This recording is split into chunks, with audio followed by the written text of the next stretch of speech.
ये आपको मंजूर है बेटा? इसमें मैं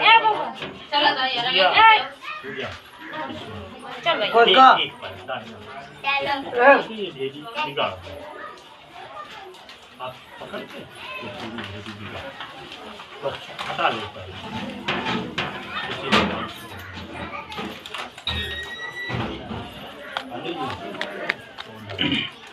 उद्यान मद्यपान में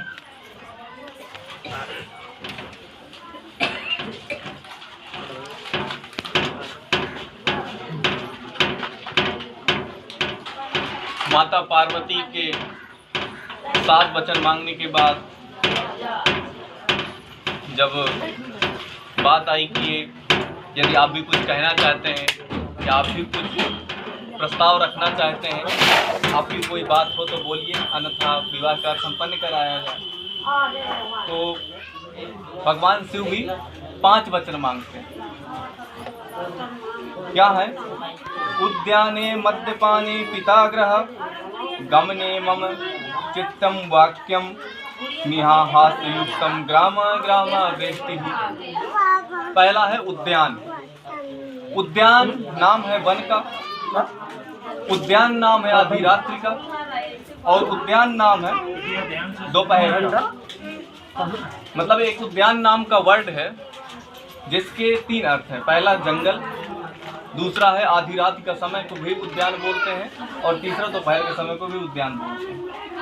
तो शिव जी कहते हैं पार्वती जी से कि इस समय पर अगर स्त्री घर में अकेली है तो घर से बाहर ना निकले, दोपहर में या फिर जंगल में अकेले ना जाए, या आधी रात को घर से बाहर ना निकले। तब पार्वती जी पूछती है कि अगर घर पे कोई नहीं है, अचानक से घर पे कोई विपदा आ जाती है, आग लग जाती है, तो क्या घर पे ही जल जाए, घर पे ही मर जाए? तब शिव जी बोलते हैं कि विपत्ति काले मर्यादा नाशते। आपत्ति के समय पर मर्यादा का नाश कर सकते हैं। अगर जरूरी नहीं है तो आप फिर घर पे ही रहिए। अगर ऐसी कोई बात आ रही है कि आप वहाँ पर जली जा रही हैं तो आप मर्यादा का नाश करके बाहर आ सकते हैं। ये था उद्यान। दूसरा है मद्यपान। मद्यपान का मतलब होता है कि जो व्यक्ति मदिरा का पान किया हो, या फिर कोई मतवाला हाथी हो, जैसे कोई पागल हाथी होता है, तो ऐसे व्यक्ति के सामने, या फिर कोई तरुण पुरुष हो जो मदिरा का पान किया हो या पागल हो, उसके सामने ना आए,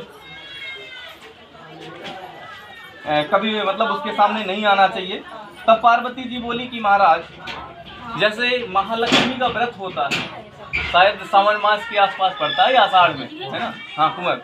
तो उस समय में स्त्रियां क्या करती हैं कि हाथी का एक प्रतिमा रख करके उसकी पूजा करती हैं। तो पार्वती जी बोली उस समय में तो हाथी के सन्मुख बैठ के पूजा करते हैं, तो फिर आप मना कर रहे हैं हाथी के सामने जाने के लिए।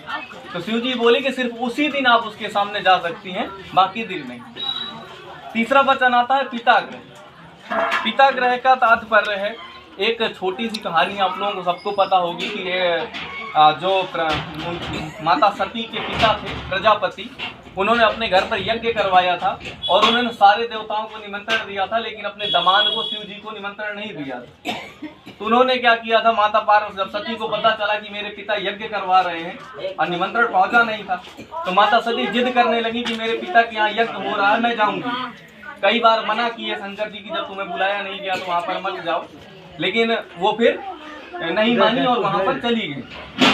जब वो वहाँ पर पहुँची तो वहाँ पर देखी कि मेरे जो हस्बैंड है, मेरे जो पति हैं, उनका वहाँ पर अपमान हो रहा है। हाँ, ये सब सारी चीजें देख करके वो बाद में वहीं अग्निकुंड में सती हो गई। तो वही शिव जी बोलते हैं कि अगर आप बिना बुलाए जाती हैं तो आपकी भी सती की तरह अवज्ञा होगी। तो माता पार्वती जी बोलती हैं कई बार ऐसा माहौल आता है, जैसे कि भाई के लड़का होता है या फिर भाई दूज होता है, तो बहनें तो बिना बुलाए जाती हैं। तब शिव जी बोलते हैं कि अगर वहाँ पर आपका हित है, यानी भाई से आपकी मिलती है, पटती है, तो आप चली जाइए। अगर उस समय भी नहीं पटती तो ना ही जाइए, तो बेहतर होगा। तो ये तीसरा वचन था उनका। इसके बाद फिर शिव जी बोले कि स्त्री को चाहिए कि सर्वदा अपनी पति की प्रशंसा करे, दूसरे की प्रशंसा ना करे। तो माता पार्वती जी बोलती हैं कि जैसे जो व्यास जी होते हैं, भागवत वगैरह कहने आते हैं, तो अच्छी कथा कहते हैं तो लोग उनकी प्रशंसा करने लगती हैं स्त्रियाँ। तो वो बोले कि पार्वती जी बोली, शिव जी बोले कि उस समय पर जो व्यास गद्दी पर बैठा हुआ व्यक्ति होता है वो भगवान का स्वरूप होता है। उस समय में उसकी प्रशंसा कर सकती हैं। उस स्थान से हटने के बाद में आप उसकी प्रशंसा ना ही करें, अपनी पति की प्रशंसा करें। इसके बाद फिर शिव जी बोले कि स्त्री को चाहिए कि उसके जो पति जो है, चाहे फटे कपड़े पहने हो, चाहे पुराने कपड़े पहने हो, कुछ भी पहना हो, वो चाहे जैसे भी हो, हमेशा उसी की प्रशंसा करें तो ज्यादा ठीक है। तो पार्वती जी बोलती हैं कि जैसे दूल्हा निकलता है दरवाजे से, किसी दूल्हे की शादी होती है, उस समय पर हम लोग स्त्रियां बड़ाई करते थी कितना अच्छा दूल्हा जा रहा है। तो फिर शिव जी बोले कि उस समय में दूल्हे में शंकर भगवान का वास होता है। उस समय में वो राजा होता है, तो आप उस समय भगवान की बड़ाई कर सकते हैं। जैसे ही वो बारात वहां से चली जाए तो फिर आप अपने पति की ही बड़ाई करें। तो ये 5वां वचन था। अगर आपको ये 5 वचन स्वीकार हैं तो विवाह को आगे बढ़ाया जाए।